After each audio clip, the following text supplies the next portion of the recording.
Hi friends, आपका एक बार फिर से स्वागत है हमारे इस चैनल पर। फ्रेंड्स, किसी ने सही कहा है कि हमें हमेशा प्रभु से धैर्य मांगना चाहिए, ना कि और चीज़ें।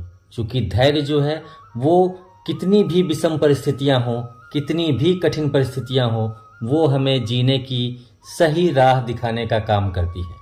तो फ्रेंड्स, आज के इस थॉट्स पे जो हमारी एक छोटी सी स्टोरी है, वो स्टोरी रिलेट करती है एक सेठ जी की कहानी से। एक सेठ जी होते हैं जो काफ़ी निचले स्तर से अपने बिजनेस को शुरू करते हैं और धीरे धीरे बिजनेस की ऊंचाइयों पर पहुंच जाते हैं। और ऐसा नहीं है कि वो ऊंचाइयों पे पहुंचने के बाद सब कुछ भूलते हैं। उन्हें याद रहता है कि हम सबको आगे बढ़ाने का काम, हम सबको सक्सेस करने के काम में प्रभु का हाथ होता है। इसलिए वो ये सोचते हैं कि प्रभु ने मुझे सब कुछ दिया है तो मैं प्रभु के लिए कुछ करूं। और वो जैसे जैसे आगे बढ़ते जाते हैं, प्रभु के नाम से कई सारे मंदिरों का निर्माण करवाते हैं। लगभग 600 से 700 मंदिरों का निर्माण वो करवा देते हैं धीरे धीरे। और मंदिरों के निर्माण के बाद वो और तेज़ी से सक्सेस की तरफ बढ़ते हैं और उनका जीवन यापन जो होता है वो अच्छी तरीके से चलने लगता है। उनका परिवार फलता है, फूलता है और वो बहुत ही अच्छा वर्क करते हैं समाज के लिए, समाज में।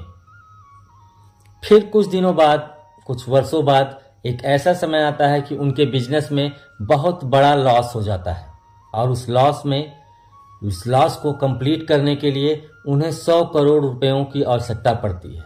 लेकिन उनके पास एक फूटी कौड़ी नहीं होती है कि वो अपने लॉस को मेंटेन कर पाए। और वो रात भर सोते नहीं। एक रात में वो सोते हैं, फिर उन्हें याद आता है कि यार, मैंने तो कई सारे मंदिरों का निर्माण करवाया था, उसमें कई सारे ट्रस्ट हैं, क्यों ना मैं मंदिर में जाऊं और वहाँ के पुजारी जी से बात करूं, भगवान से विनती करूं कि हे प्रभु, मेरी इस विषम परिस्थिति में आप मेरा साथ दीजिए। और वे रात को यही सोचकर सोते हैं और भोर के समय ही, यानी रात में 4 बजे के समय ही वो उठ जाते हैं। क्योंकि वो सोचते हैं ऐसा ना हो कि कहीं मुझसे पहले कोई और पहुंच जाए प्रभु से कुछ मांगने। और वो 4 बजे उठकर ही स्नान ध्यान करते हैं। स्नान ध्यान करने के बाद अपने पास वाले ही मंदिर में चले जाते हैं और देखते क्या है कि वहाँ एक भिखारी पहले से खड़ा होता है, प्रभु से कुछ उम्मीद लगाए। तो वो उस भिखारी को देख के थोड़ा अचंभित होते हैं और पूछते हैं, तुम इतने ही समय यहाँ पे क्या कर रहे हो? वो सेठ जी को देख के सोचता है कि ये इतने समय यहाँ क्या कर रहे हैं। पूछता तो नहीं, पर माइंड में ये सोचता जरूर है। फिर भिखारी कहता है कि मेरी पत्नी की तबीयत खराब है, मैं प्रभु से ये विनती करने आया था कि कहीं से मुझे 100 रुपये मिल जाते तो मैं अपनी पत्नी के लिए दवा लेकर चला जाता। तो फिर सेठ जी कहते हैं ये तो बहुत अच्छा मौका है। वो 100 रुपये अपने जेब से निकालते हैं और उस भिखारी को देते हैं और दे करके कहते हैं कि ये लो 100 रुपये और तुम अपने पत्नी की दवा करवा लो और यहाँ से जाओ। और वो भिखारी 100 रुपये लेकर बहुत ही खुश होता है और तेजी से अपने घर की तरफ भागता हुआ जाता है। और फिर सेठ जी लग जाते हैं प्रभु के सामने कि हे प्रभु, मुझे बहुत बड़ा लॉस हुआ है, मुझे 100 करोड़ रुपए की आवश्यकता है, मैंने आपके लिए बहुत कुछ किया है, कृपया जो मेरी ये परेशानी है उसको दूर करिए। क्योंकि सेठ जी नेक दिल थे, अच्छे दिल के थे, इसलिए प्रभु उनको साक्षात दर्शन देते हैं और कहते हैं कि तुम जो मांगने आए हो मुझसे, उस भिखारी को 100 रुपये चाहिए थे तो तुम उससे बड़े थे, तुमने उसे 100 रुपये देके यहाँ से भगा दिया, मेरा पीछा छुड़ाया। लेकिन तुम्हें 100 करोड़ की ज़रूरत है, मुझे तो तुमसे भी बड़ा भिखारी ढूंढना पड़ेगा, तब जाके ये तुम्हारी कमियां दूर होंगी। फिर सेठ जी कहते हैं, प्रभु आप ये क्या कह रहे हैं, मुझसे बड़ा भिखारी कौन मिलेगा?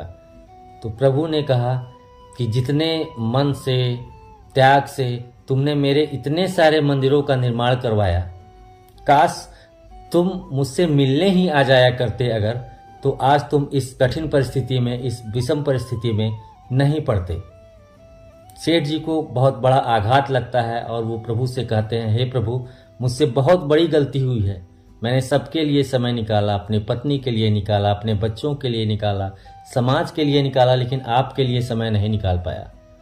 तो प्रभु कहते हैं कि ठीक है, कोई बात नहीं, तुमने इतना सब किया है अगर प्रभु के लिए, तो प्रभु भी तुम्हारे लिए कुछ करेंगे।